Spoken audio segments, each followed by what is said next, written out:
So let's say that we go into your business today, and I'm just going to ask you a very simple conversation. What actually is your competitive advantage?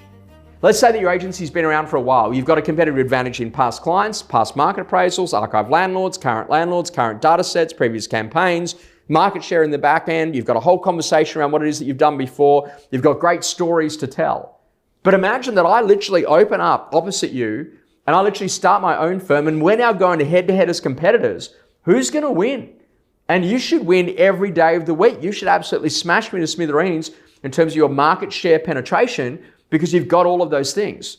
But it turns out that a competitive advantage that's not used is not a competitive advantage at all. And so what you got to do is you got to start thinking, okay, on the inside of my business right now, where are the greatest areas of competitive advantage? So what's the easiest way to do it?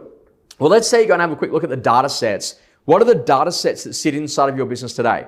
You might have 1,000 properties under management. Well, great. Guess what? There's plenty of landlords that have withdrawn their managements, that have moved back in, that have given those managements to a rival agency, are in a position that ultimately they've sold those investment properties, and they're called archive landlords, and I bet you no one in your business is calling them.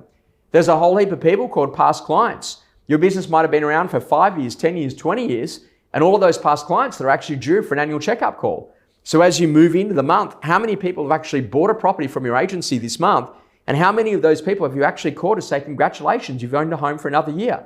Basics, small, but big results. And then you then start thinking, okay, great, what about all these previous market appraisals? How many of them are actually what we got to call buyer sellers? In other words, if we found them something to buy, then naturally they would go to sell. And it's astonishing the number of agents that don't actually know who the buyer sellers are sitting inside their database.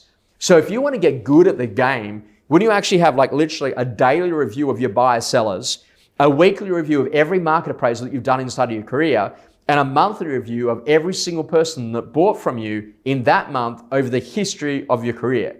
Now you're getting good because what you realize is that competitive advantages are won or lost on the battlefield of actually execution of doing it on the day-by-day basis. And you can get caught up in all the new amazing tech and all the phenomenal things that you can do in the social environment.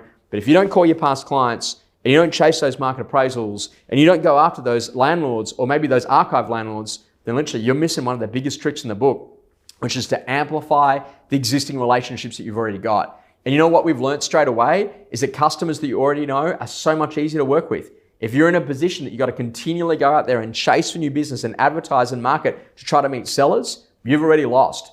What are the competitive advantages on the inside of your business? How do you scale those up? How do you amplify the results out of those? What little technique could you put in play to change the strategy, to get the tactics right, to get the measurement right, so then you can play the game in a more powerful way? You do that, you're absolutely going to own it because a competitive advantage is only a competitive advantage if it's used.